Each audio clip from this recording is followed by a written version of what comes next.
महत्वपूर्ण गिरफ्तारी है, क्या इसमें निकला सर पूरा कंप्लीट निकला क्या? मैं आपको सभी को विस्तार से थोड़ा बताना चाहूँगा कि 22 जुलाई को परीक्षा लीक मैटर में अनियमितताओं को मिलते माननीय मुख्यमंत्री उत्तराखंड महोदय द्वारा जो इसमें तत्काल मुकदमा दर्ज करने के आदेश दिए गए थे, उसके बाद ही इसमें हमारी एसटीएफ की टीम को बेचना ट्रांसफर हुई थी और इसके बाद सभी हमारी टीमें इसमें कार्यरत हो गई थी और 48 घंटे के अंदर इसमें 6 अभियुक्तों की प्राथमिक रूप से शुरुआत में गिरफ्तारी की गई थी और उसी के बाद से हमारी विवेचना इसमें एक से एक कड़ियों को हम जोड़ते चले और आगे तक इसमें अब तक कुल 26 गिरफ्तारी हो चुकी है। इसमें जो पहले जो कड़ी जो प्राप्त हुई थी, इसमें जो हमारे यहाँ कोचिंग सेंटर और वहाँ के जो कर्मचारी हैं आरएमएस कंपनी में कार्य करने वाले, उनके माध्यम से पता चला था कि पेपर को लीक किया गया था और टेलीग्राम के माध्यम से इसको यहाँ पर पहुँचाया गया था। उस संबंध में जो गिरफ्तारी हुई उसकी पूछताछ पर गढ़वाल में भी और कुमाऊं में भी काफ़ी सारे प्रश्न पत्र जो पहुँचे थे अभ्यर्थियों को, उनकी गिरफ्तारियाँ हुई और साथ ही साथ छात्रों के इसमें बयान किए गए। इसी के साथ साथ इसमें एक संगठित गिरोह का भी नाम पता चला जो धामपुर से ऑपरेट कर रहा था। उस गैंग के भी सदस्यों को एक एक करके कड़ियों को जोड़ा गया और उनकी गिरफ्तारियाँ की गई। तो इसमें एक केंद्रपाल नाम के व्यक्ति का नाम पता चला जो धामपुर का निवासी है और साथ ही साथ पूर्व में भी उत्तर प्रदेश और यहाँ पर परीक्षाओं में उसकी प्राथमिक रूप से संलिप्तता पता चली गई। उसी के आधार पर पूछताछ के बाद उसको गिरफ्तार किया गया, जिसमें पता चला कि ललित राज जो एक इंजीनियर है उसी का फ्लैट को इस्तेमाल किया गया था। इन्हीं सब साक्ष्यों के आधार पर और छात्रों के जो बयान लिए गए उसके बाद फिर जो है इसमें महत्वपूर्ण कड़ी में आया कि इसका जो आरएमएस प्राइवेट लिमिटेड जो कंपनी है जिसको कॉन्ट्रैक्ट मिला था यूकेएसएससी से, उसके मालिक की प्रथम दृष्टया संलिप्तता आई, क्योंकि 3 स्तर की इसमें पूछताछ हो चुकी थी और उन सभी वेरिफिकेशन करने के बाद उसको कल देर रात्रि इसको गिरफ्तार किया गया। किस तरीके की संलिप्तता है सर? राजेश की पूरी भूमिका क्या है, क्योंकि राजेश अपने आप में बड़ा देखिए, राजेश चूंकि उस कंपनी का ओनर है, लेकिन ये कहना कि सभी परीक्षाओं में उसकी संलिप्तता रही, अभी इसकी पुष्टि किया जाना आवश्यक है। लेकिन इस परीक्षा लीक के मैटर में उसकी डायरेक्ट संलिप्तता रही, चूंकि वह केंद्रपाल से जुड़ा हुआ था। करीब 2 करोड़ में इसकी डील हुई थी। उस डील के माध्यम से जो पैसे जहां जहां गए हैं, कुछ उसके रिश्तेदार के यहाँ दिए गए और कुछ परिचितों के यहाँ दिए गए, कुछ कैश में दिए गए, वो सभी की ट्रेल हमें इन्वेस्टिगेशन में मिल गई है। उनको बयानों के लिए हमने बुला भी लिया है। तो इससे स्पष्ट हुआ है कि इस परीक्षा में डील करके पेपर आउट करा गया था। एक माध्यम जो एक कड़ी थी लास्ट तक की वो ये थी। दूसरी कड़ी थी कि जो वहाँ के कर्मचारी था अभिषेक वर्मा, जिसके द्वारा इस बार 3 सेट परीक्षा पत्र के निकाले गए थे, जो टेलीग्राम से यहाँ पर उसका जो दूसरा कर्मचारी आरएमएस का जयजीत दास, उसको भेजे गए थे।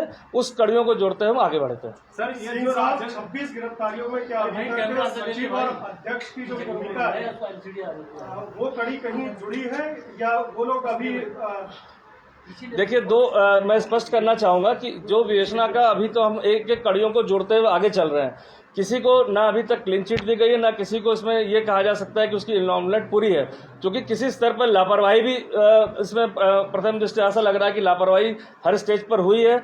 कि उसमें क्रिमिनल ऑफेंस है कि नहीं है, चूंकि अभी विवेचना चल रही है तो अभी कहना बड़ा मुश्किल है कि वो क्रिमिनल ऑफेंस में कोई इन्वॉल्व है कि या उसकी लापरवाही है। सर, कंपनी के जो मालिक है राजेश, उसकी इसमें किस तरह की भूमिका थी? इसकी गिरफ्तारी कहाँ से की?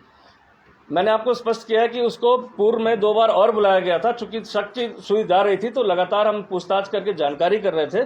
लेकिन जब ये केंद्रपाल की गिरफ्तारी हुई और उससे हमें जो पैसे के जो लिंकेजेस मिले, जो करीब 2 करोड़ के करीब जो कुछ कैश के ट्रांजैक्शन दिए गए और कुछ लोगों के माध्यम से, रिश्तेदारों के माध्यम से पहुंचे और कुछ उसके जानने वाले दोस्तों के यहाँ पहुंचे, वो सभी कड़ियों को जब हमने जोड़ लिया तब पूछताछ के बाद उसको गिरफ्तार किया गया। सर, राजेश जो है अपने आप में प्रिंटिंग प्रेस का मालिक है, तो क्या इससे और भी पेपर जो पहले भी मिले थे दक्षिण दर्ज के हो, क्या उनसे भी उसका कड़ी जुड़ती है? देखिए, संभावनाएं सभी तरह की हो सकती हैं, लेकिन जो परीक्षा का जो वहाँ पर अगर प्रिंटिंग, हर पेपर प्रिंटिंग प्रेस में वहाँ पर प्रिंट नहीं होता है। जैसे मैं सचिवालय रक्षक की बात करूँ, उसकी प्रिंटिंग वहाँ पर नहीं हुई, वह यहीं पर उसकी प्रिंटिंग हुई थी आयोग के कार्यालय में। तो जो परीक्षार्थी जब ज़्यादा होते हैं तभी वो आउटसोर्स करके बाहर प्रिंट किया जाता है।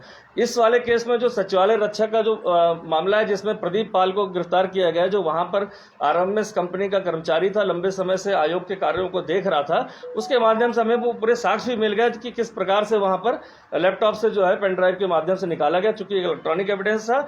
उससे भी पूछताछ में हमें जो चेन है जयजीत वाली, उसका भी पता चला और प्रथम दृष्टया इसमें मालिक की संलिप्तता भी आ रही, चूंकि विवेचना दूसरे विवेचक के पास है। तो वो भी आज शाम तक वो विवेचनाओं में उस चीजों के साक्ष्य आने के बाद हो सकता है कि उसमें भी माननीय न्यायालय में रिमांड लिया जाए। जैसे जो ये कंपनी है उसके ये कहा जा रहा है कि विधानसभा में जो भर्ती हुई उसकी भी इसी ने परीक्षा कंडक्ट कराई थी। क्या इस तरीके के कुछ मामले? देखिए, अभी तक इस तरह के कोई साक्ष्य हमारी योजना में नहीं आया कि इसके द्वारा कोई विधानसभा में कराया गया हो। चूंकि इनके जो डायरेक्टर्स और भी जो काम करने वाले लोग हैं उनको तलब किया गया, उनसे समस्त दस्तावेज लिए जा रहे हैं। उस दस्तावेजों के परीक्षण के बाद ही इसमें कुछ कहा जाना उचित होगा। सर, और गिरफ्तारी कितनी संभव हो सकती है अभी, तो क्योंकि आप बता रहे हैं कि इसमें अंतिम कड़ी तक भी पहुंचना बाकी है। देखिए, इसमें जो शुरुआती कड़ी मैंने कहा 2 लाइन चल रही थी। एक कर्मचारी के माध्यम से जो इस साल हुआ अभी बीपीडीओ का पेपर लीक, साथ ही साथ जो परीक्षा ये जो सचिवालय वाला हुआ उसकी भी कड़ी हमने जोड़ दी इन्हीं से, और एक जो ओनरशिप से लेकर और जो धामपुर से सेंटर जुड़ा हुआ था जिसमें हमारे यहाँ के 10-12 गिरफ्तारियां इस चेन से हुई हैं, तो वो कड़ियों को जोड़ दिया गया। चूंकि मालिक के बाद और कंपनी के बाद उसके ऊपर कोई नहीं होता है, तो नेचुरल सी बात है, सोर्स तो यही था। लेकिन अभी भी हमारी पूरी संभावना है, जैसे हमारे प्राथमिक साक्ष्य आ रहे हैं कि इसमें अभी भी महत्वपूर्ण 2-3 लोग ऐसे रह गए हैं जो इन परीक्षाओं में कहीं ना कहीं सेंध लगाकर ऐसी हरकतों को अंजाम दे रहे थे। आयोग से भी पूछताछ के लिए आपने बुलाया था, वहाँ के किस तरह की कार्रवाई चल रही है? देखिए, वो पैरेलल पूछताछ की कार्रवाई चल रही है। चूंकि मैंने कहा कि बहुत सारे दस्तावेजी चल रहे हैं, कलेक्शन साक्ष्यों का चल रहा है, और वर्तमान में अभी नई नियुक्तियां हुई हैं, तो नई नियुक्तियों के आने के बाद, ज्वाइनिंग करने के बाद उनसे भी समस्त प्रक्रिया को और विस्तार से समझा जाएगा, और पूर्व के जो अधिकारी कर्मचारी थे उनको भी एक बार पूछताछ करके सारी चीजों को विवेचना में लाया जाएगा। यूपीसीएल की जो ईडी का कल रिकॉर्ड देखने की बात है, वो पंतनगर से सीधे उसमें भी है। देखिए, इसमें जब हम कोई इन्वेस्टिगेशन करते हैं तो हमें कहीं, क्योंकि ये हमारी इन्वेस्टिगेशन का पार्ट नहीं है, लेकिन कभी कभी क्योंकि एसटीएफ एक इन्फोर्समेंट यूनिट है और एक परीक्षा से रिलेटेड मामले की जांच कर रही है, तो कभी कभी हमें किसी जानकारी के लिए कभी कभी हम संपर्क करते हैं उन विभागों में कुछ जानकारी के लिए, तो वो एक नॉर्मल संपर्क किया गया था कार्यालय में कुछ जानकारी के लिए। सर, आप कह रहे हैं कि आयोग में पेपर जो प्रिंट हुआ था, क्या उसकी वहाँ वीडियोग्राफी नहीं हुई थी? ये जो यहाँ पर आयोग के अंदर समस्त जगह सीसीटीवी कैमरे लगे हुए हैं, इसी कारण से हमें जो पेन ड्राइव से जो ये सॉफ्ट कॉपी में निकाला गया था प्रदीप पाल द्वारा जो सचिवालय रक्षा का पेपर, तभी हमें साक्ष्य इसमें पुष्ट हो पाए थे। तो आयोग के अधिकारी की भी भूमिका हो सकती है इसमें? देखिए, मैंने कहा कि इस स्टेज पर ये कहना मुश्किल है कि किसकी आयोग में भूमिका है कि नहीं है, या नेग्लिजेंस है, और ये मैं स्पष्ट करना चाहूंगा आने वाले 10 से 15 दिन के अंदर इस समस्त मैटर में अगर कोई कहीं से भी इन्वॉल्व है तो वो जरूर सामने आएगा। ये चीज सामने निकल के आई है कि सीसीटीवी फुटेज में कि वो पेन ड्राइव से ले रहा है, सारी चीजें सीसीटीवी। देखिए, विवेचनात्मक पार्ट है, लेकिन इतना जरूर कहूंगा कि कैमरे लगे हुए थे और उससे हमें काफी महत्वपूर्ण साक्ष्य मिल चुके हैं। सर, अब जरा राजेश की भी नजर करवाएं, तो आयोग की भी ईडी को आप लोगों ने कंप्लेन किया था कि ईडी की तरफ से कोई रिस्पॉन्स? हाँ, इसमें मैं अपडेट दे दूंगा कि इन्फोर्समेंट डायरेक्टरेट से लेटर प्राप्त हो गया। समस्त जो हमारी एफआईआर है और जो भी कार्रवाई है, जो हमारे इनकी संपत्तियों की जो जानकारी हमें मिली है प्राथमिक रूप से, उन सभी जानकारियों को साझा करने के लिए पत्र प्राप्त हो गया। सर आखिरी अभी तक 25 की गिरफ्तारी हुई है, कब तक यानी जांच कंप्लीट होने की दिशा में बढ़ सकती है? जो संभावनाएं मैं देखता हूं, जिस स्पीड से हमारी टीम काम कर रही है, तो जो मेन कड़ियों को हमने जोड़ लिया है और कुछ कड़ियां इसमें रह गई हैं जो महत्वपूर्ण हमारे लिए है, तो मैं मानता हूं आने वाले 7 से 10 दिन में एटलीस्ट जो मेन इसके मास्टरमाइंड सरगना या जिनके द्वारा प्रश्न पत्र प्राप्त करके छात्रों को विभिन्न चैनल्स दिया गया, तो सभी अरेस्ट हो जाएंगे। हाँ, लेकिन विवेचना में अभी समाप्त करने में टाइम लगेगा, चूंकि इसमें काफी सारे ऐसे छात्र हैं जिनके बयान लिए जाने हैं, बहुत सारे ऐसे छात्र हैं जो अनुचित साधनों से पास हुए हैं, तो उनको भी हमें कहीं ना कहीं इस इन्वेस्टिगेशन में अकाउंट फॉर करना है। सर, ये जो रक्षक भर्ती वाला जो पेपर लीक हुआ, क्या ये आयोग के अंदर से ही हुआ? ये आयोग के अंदर से ही पेपर, मैंने जैसा बताया कि प्रदीप पाल एक एम्प्लॉय था जो आरएमएस कंपनी का बहुत सालों से यहाँ काम कर रहा था, और मौका पाकर उसने अपने जो है वहां से पेपर को सॉफ्ट कॉपी में उसको लीक कराया। नहीं, ये तो आयोग में बता रहे हैं ना, आयोग में कर्मचारी आउटसोर्स कंपनी का, तो आयोग में आ रहा है। हाँ, वो आयोग के अंदर से ही वहां से आउटसोर्स कंपनी द्वारा निकाला गया चोरी से। तो अजय जी, इसमें जो एस राजू हैं, जो भडोली जी हैं, उनसे जांच क्यों नहीं हो रही है? अगर अंदर से ही निकला है तो फिर वो जांच उन पे कुछ। देखिए, 2 चीज स्पष्ट करूंगा, व्यक्ति विशेष की इन्वेस्टिगेशन नहीं हो रही, एक सिस्टम में क्या फ्लॉज थे, उस क्या सिस्टम के कारण किसी की मिलीभगत थी, और साथ ही साथ पेपर लीक करने में कौन लोग मास्टरमाइंड थे और किसके द्वारा इसको आगे किया गया। क्योंकि अभी विवेचना में मात्र देखा जाए तो 35 दिन हुए हैं, तो उस 35-40 दिनों के अंदर सभी व्यक्तियों को एक साथ साक्ष्य लाना हमारे रिकॉर्ड में आ चुके हैं, बयानों में आ चुके हैं, साक्ष्यों में आ चुके हैं, और कुछ लोग हमने चिन्हित कर रखे हैं जिनको अभी साक्ष्यों पर हमें लाना है। वो समस्त रिपोर्ट छात्रों की जो भी विधि सम्मत कार्रवाई के बाद जब चार्जशीट दी जाएगी तो आयोग से भी वो भेजी जाएगी, जिससे वो अग्रिम उसमें कार्रवाई कर पाए।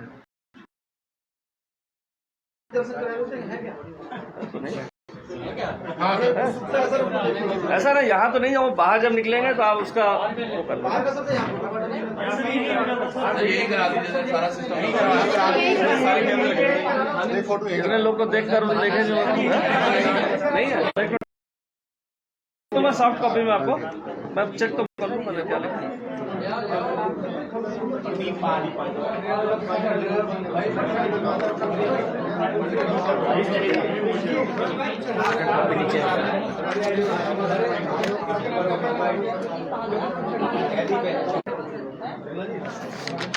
सर इसमें एक छोटी सी क्लियर कर दीजिए, मुझे एक सवाल है। हाँ। मैं ये कह रहा हूँ ये जो राजेश है, क्या इसने कहा कि पैसे तो गए, उसके बाद जो है तो इसने कहा इससे कि पेपर निकालो, इसी के कहने ये सचिवालय वाले पूछ रहे हैं आप? नहीं वो वाला ये वाला राजेश जो पकड़ा 2 करोड़ रुपए दे दिए, क्या उसने कहा कि 2 करोड़ रुपए अब दिक्कतों के ऊपर उसने कहा करें? उसका संपर्क राजेश चौहान का संपर्क उसके रिलेटिव रहते हैं वहाँ पर धामपुर में, उसके माध्यम से उनका पूर्व से परिचय था। और चूंकि काफ़ी समय से बात पेपर की चल रही थी, अन्य माध्यमों से चल रहा था, तो उसमें जब संपर्क होने के बाद वो बातचीत होने के बाद रिश्तेदार के माध्यम से और एक उनके मित्र है जिनका नाम मैं अभी डिस्क्लोज नहीं कर रहा हूँ, उनके माध्यम से जब ये चीज़ें तय हो गई तभी ये पेपर इस पास पहुँचा था।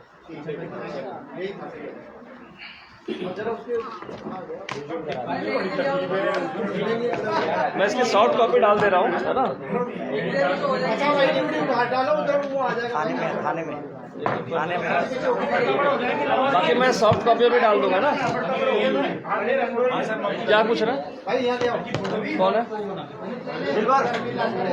कौन है? किसको ला रहे थे? तो क्या कह रहे हैं? वो कहाँ गया? मेडिकल के लिए गया?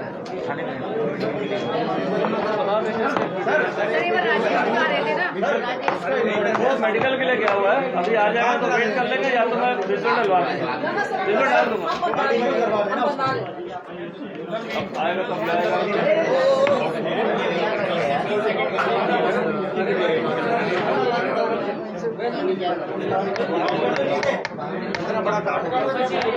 वीडियो डाल दूंगा।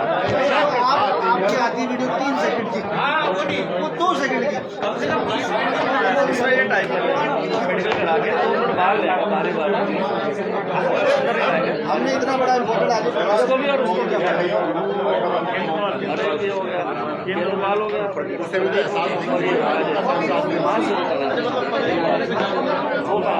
पूरी को दे दो, देख लो पूरी को कहकर पहले करवा के बाहर ही बाहर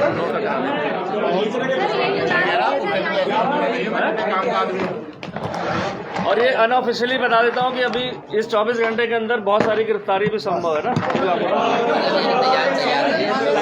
अभ्यर्थी या फिर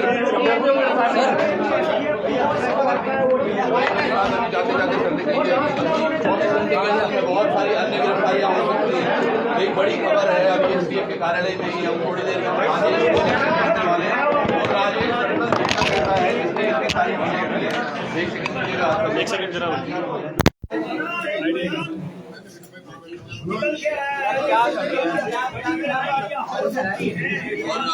जितने भी लोग देख रहे हैं आप तमाम लोग बने रहिएगा। अभी थोड़ी देर में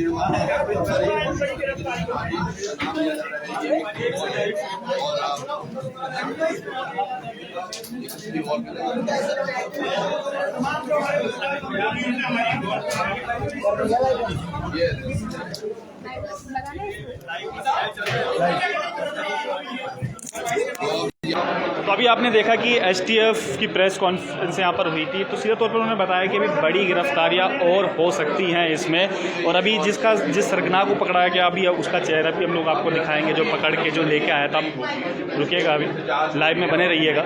जिस सरगना का नाम लिया जा रहा है,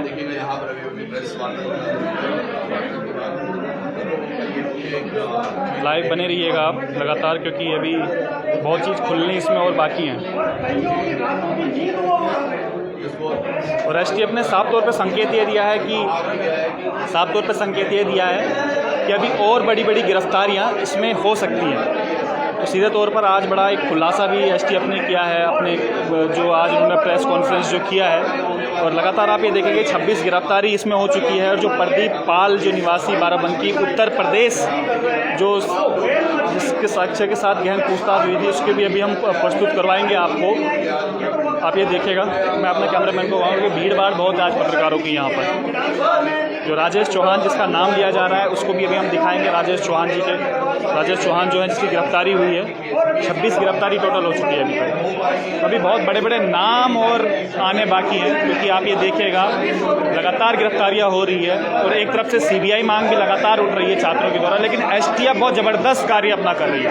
तो अभी लगातार बने रहिएगा लाइव में, कहीं जाइएगा मत ना, क्योंकि अभी जो सरगना इसमें पकड़े गए हैं उनकी तस्वीरें भी हम सीधा लाइव में आपको दिखाएंगे, तो बने रहिएगा अभी।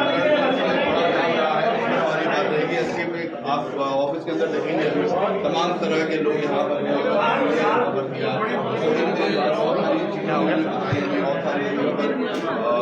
बात हुई है।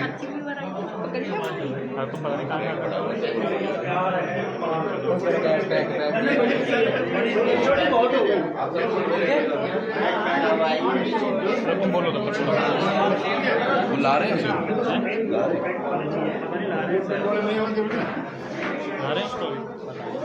लेकिन भैया ऐसा आनंद आ रहा है, लग रहा है कि कुछ हो रहा है अपने मेडिकल के लिए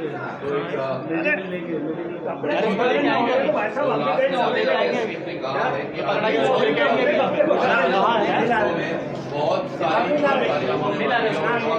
के बारे में आज संज्ञान मिलेंगे। वो कौन है राजेश इंडस्ट्रीज, उसको अभी सामने लाया जाएगा या नहीं। पहले उन्होंने कहा था उसको मेडिकल के लिए लेके गए और मेडिकल के बाद अगर यहाँ उस पर भी एक नजर रहेगी। तो भी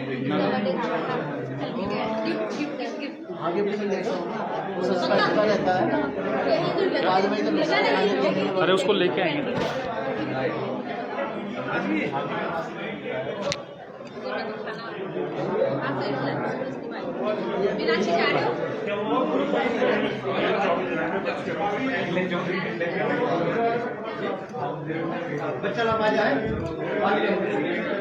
वो अजय जी देंगे। अरे सुनो भाई, उसको लेके आएंगे अभी यहाँ पे।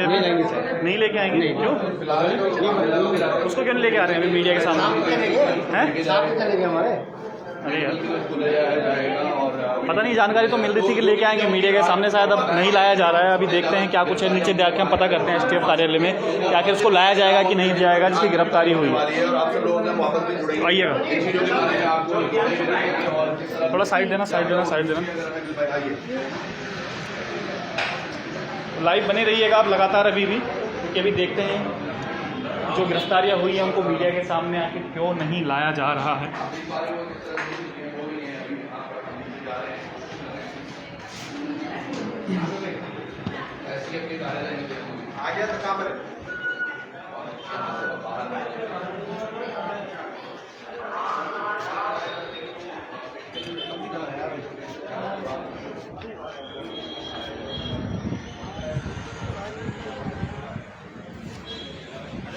इसे दे दे जरा।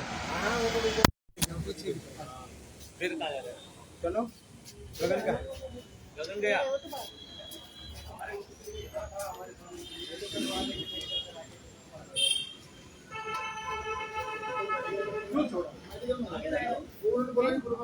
अब यही था यार, आपने भेज देगा, मैंने बोला है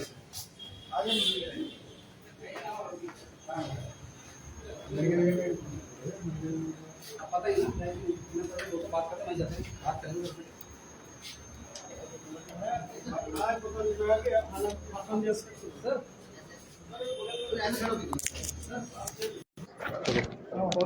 जल्दी आ जाओ मीनाक्षी। बाहर ही करा दिए मैंने कहा। थोड़ा भाई थोड़ा सा सर थोड़ा सा एक जानकारी चाहिए थी, थोड़ा एक जानकारी चाहिए थी। जो अभी जो पकड़े गए उनको अभी मीडिया के सामने क्यों नहीं लाया गया? लाया जाएगा उनको, जो अभी पकड़े गए ला रहे हैं मेडिकल कराने के ना। अच्छा मेडिकल कराने के, चलिए ठीक। कितनी देर में आएंगे? कितनी देर में आएंगे सर तकरीबन?